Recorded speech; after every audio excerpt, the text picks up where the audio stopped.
2 बच्चे होंगे फिर ही इलेक्शन में हिस्सा ले पाएंगे। आबादी में इजाफे के लिए वजीर आला ने नया कानून लाने का फैसला कर दिया।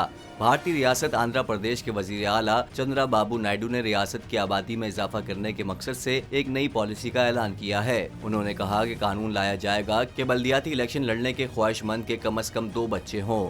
सीएम नायडू ने कहा कि जहां आबादी को बोझ समझा जाता था, अब उसे असासा समझा जाता है। पहले हम आबादी को कंट्रोल करने के लिए मराद देते थे। चंद्राबाबू नायडू बोले कि हमने एक कानून बनाया जिसके मुताबिक अगर आपके 2 से ज्यादा बच्चे हैं तो आप इलेक्शन नहीं लड़ सकते, लेकिन अब हमें आबादी में इजाफे की जरूरत है।